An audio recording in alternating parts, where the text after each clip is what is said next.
बिस्मिल्लाहिर्रहमानिर्रहीम, अस्सलाम वालेकुम। मैं शाहिद सकलैन हूँ। आप मुझे मेरे यूट्यूब चैनल फेसबुक पेज पे देख रहे हैं। आज 9 अक्टूबर है और बुध का दिन है। दूसरे ममालिक की तरह यूएई की हुकूमत भी अब एक बड़ा क्रैकडाउन करने जा रही है। इस क्रैकडाउन में गिरफ्तारियाँ होंगी, जुर्माने होंगे और आखिर में मुल्क बदरी होगी, क्योंकि यूएई की जो गवर्नमेंट है उसने भी ऐलान किया था, रिलैक्सेशंस दी थी। मुख्तलिफ़ जो वहाँ पे रिहाइश अख्तियार किए हुए लोग हैं जिनका ताल्लुक़ मुख्तलिफ़ ममालिक से है, चाहे वो दुबई में रह रहे हों, अबू धाबी में रह रहे हों, कहीं भी रह रहे हों, तो इन्होंने आखिरी मौका जो दिया था वो था 2 महीने का, जो 1 सितंबर से लेकर 30 अक्टूबर तक था।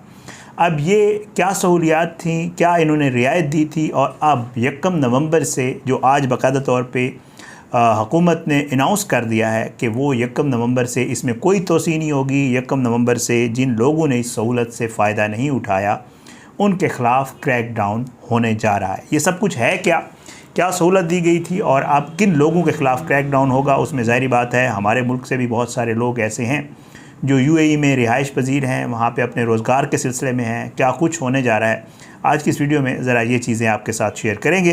बहरहाल जी, मुत्तहिदा अरब इमारात की जानिब से एक वीज़ा एमनेस्टी स्कीम शुरू की गई थी जो 1 सितंबर से 30 अक्टूबर तक थी। जैसे मैं आपको पहले बता चुका हूँ, ये 2 माह का जो है विंडो ऑपरेशन था और उसमें ये था कि ऐसे लोग जो वहाँ पे रिहाइश पजीर हैं, चाहे वो विज़िट वीज़ा पे गए हैं और उनके वीज़े की मुदत ख़त्म हो गई, जैसे लोग वहाँ रह रहते हैं इल्लीगली, ज़ाहिर बात है जब विज़िट ख़त्म हो जाता है कहीं काम शाम शुरू कर देते हैं, जब तक नहीं पकड़े जाते तब तक वो वहाँ पे रहते हैं। एक तो ये विज़िट वीज़ा वाले थे। दूसरे ऐसे लोग थे जो कि जैसे वर्क वीज़ा पे जाते हैं और वहाँ जाके रह जाते हैं, वीज़ा की मुदत ख़त्म हो जाती है लेकिन वो अपना काम वहाँ कंटिन्यू करते हैं। और तीसरे वो लोग होते हैं जो इल्लीगल इमिग्रेंट्स हैं, जो बिल्कुल ही गैर कानूनी तरीके से दुबई पहुँचते हैं। तो उन्होंने इन 3 के लिए जो है वो 2 के लिए सहूलत थी, तीसरे के लिए इंतबाह था। अब जनाब, ऐसे लोग जिनके सियाहती या रिहायशी वीज़े थे उनकी मियाद ख़त्म हो गई थी, उन्होंने इजाज़त दी थी कि या तो वो अपने क़याम को जो है वो कानूनी शक्ल दे दें, यानी वीज़ा एक्सटेंड करवा लें, रिन्यू करवा लें, कुछ भी कर लें, या फिर जो है कि उनको कुछ नहीं कहा जाएगा। अमूमन तो ये होता है अगर आप वहाँ पकड़े जाएं, आपका वीज़ा ख़त्म हो गया है, मियाद ख़त्म हो गई है, पकड़े जाएं तो फिर जुर्माना होता है।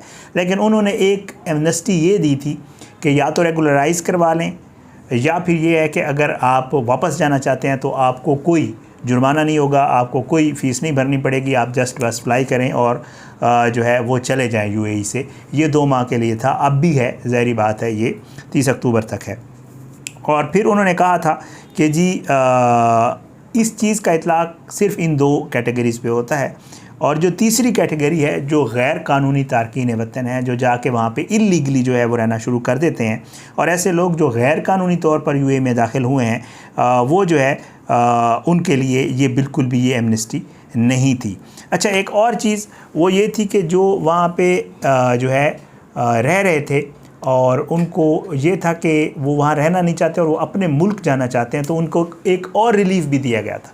वो ये है कि जी अगर आप चले गए तो आपके ऊपर आपको ब्लैक लिस्ट भी नहीं किया जाएगा। ये बहुत बड़ी बात होती है। जो लोग यहाँ जाते हैं यूएई, इवन सऊदीया में भी, तो वहाँ पे ब्लैक लिस्ट कर दिया जाता है, आप वहाँ दोबारा ट्रैवल नहीं कर सकते। लेकिन उन्होंने ये भी कहा था कि जो लोग रह रहे हैं और अपनी मर्ज़ी से वतन वापस जाना चाहते हैं तो बेशक चले जाएँ, हम उनको ब्लैक लिस्ट भी नहीं करेंगे और वो किसी और वीज़े के ऊपर वीज़ा ले कर दोबारा ट्रैवल कर सकते हैं। तो ये भी एक बहुत बड़ी एमनेस्टी थी उनकी तरफ से।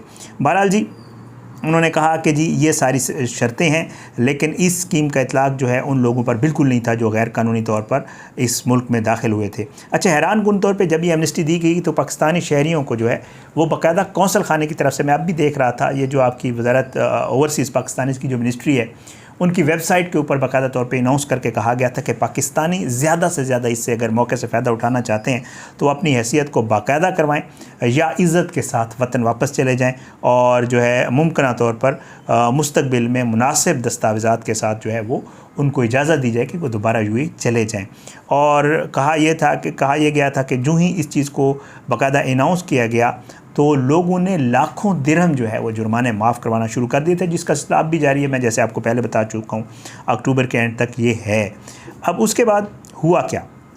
हुआ कुछ यूँ कि अब जो है वो फ़ाइनल ऐलान कर दिया गया है इस हुकूमत की तरफ से, और ये कहा गया है कि अमरतल यौम जो है उसके मुताबिक दुबई में मुकीम ऐसे गैर मुल्की जिनके इकामा स्टेटस दुरुस्त नहीं है, ये आज की ख़बर है, आपके साथ शेयर कर रहा हूँ, उन्हें हुकूमत ने 2 माह की मोहलत दी थी ताकि वो इस दौरान बग़ैर किसी जुर्माने या इजाफ़ी फ़ीस के अपना स्टेटस दुरुस्त करवा लें। और उसके बाद उन्होंने कहा कि जी अब जो है ये सहूलत जो है वो बाकायदा यकम को जो है ये ख़त्म हो जाएगी और इसके बाद इसकी कोई एक्सटेंशन जो है नहीं की जाएगी। ये बाकायदा तौर पे जो उनके डायरेक्टर जनरल ब्रिगेडियर सुहेल साद हैं, उनके मुताबिक जो है उन्होंने कहा कि अब इसमें कोई मज़ीद जो है एक्सटेंशन नहीं की जाएगी। ये आखिरी है, जो अक्टूबर का आखिरी दिन है वो बिल्कुल एंड है। और उसके बाद क्या होने जा रहा है, उसके बाद वो ये बताते हैं कि उसके बाद जो है वो बाकायदा तौर पे तफ्तीशी मुहिम का आगाज़ किया जाएगा और उसके बाद तफ्तीश होगी। जिन लोगों के पास ये चीज़ें नहीं होंगी, जिन्होंने इस सहूलत से फ़ायदा नहीं उठाया, उन्हें जो है सख्त कानूनी कार्रवाई का सामना करना पड़ेगा।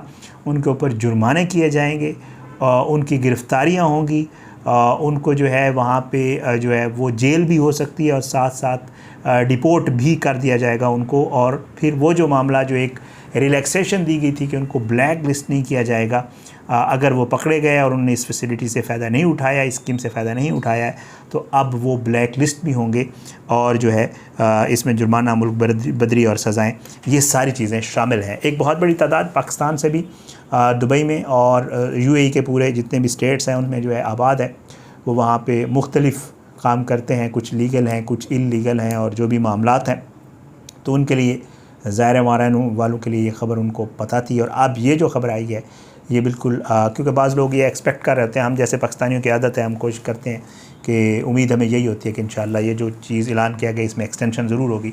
हमारे मुल्क में भी यही हमारी तो एक मतलब नेचर बन चुकी है। और अभी पिछले दिनों FBR का था कि जी अपना जमा करवाएं रिटर्न्स वगैरह, तो हम बिल्कुल 30 सितंबर 31 सितंबर तक भी इंतज़ार कर रहे थे कि इंशाअल्लाह हो जाएगी एक्सटेंशन, और वो एक्सटेंशन हो गई 14 अक्टूबर तक। तो इसलिए हम वहाँ पे वेट कर रहे होते हैं कि हुकूमत इंशाअल्लाह एक्सटेंशन करेगी। तो अब उनकी तरफ से बाकायदा तौर पे कह दिया गया है कि जिसमें कोई एक्सटेंशन नहीं होगी और बस अब जो है मामला क्रैक डाउन, गिरफ़्तारियाँ, पकड़ धकड़, जुर्माने और ये सारा सिलसिला जो है वो शुरू करने जा रहे हैं। तो इसलिए अगर आप वहाँ पे रह रहे हैं या आपका कोई ऐसा सूरत हाल है कि अगर आपका वीज़ा जो है वो एक्सपायर हो चुका है, अगर आप विज़िट पे भी हैं या अगर आप वर्क परमिट के ऊपर हैं, तो जल्द से जल्द, क्योंकि अभी डेज़ हैं, अपने जो है वीज़े को ज़रूर उसका लीगल स्टेटस करवाएं। अगर आपने रहना है, नहीं रहना तो अच्छा है, आप बग़ैर किसी जुर्माने के फ़्लाई करें, पाकिस्तान आ जाएं और उसका ये एज है कि आप दोबारा भी UAE जा सकते हैं। ये अपडेट थी जी, मैंने कहा आपके साथ शेयर कर दूं। अपनी दुआ में याद रखें, इंशाअल्लाह अगली वीडियो में मुलाकात होगी। अल्लाह सबको अपनी ज़ुबान में रखे, अल्लाह पाकिस्तान कामयाब नासिर हो। इजाज़त दें, पाकिस्तान ज़िंदाबाद, अल्लाह हाफ़िज़।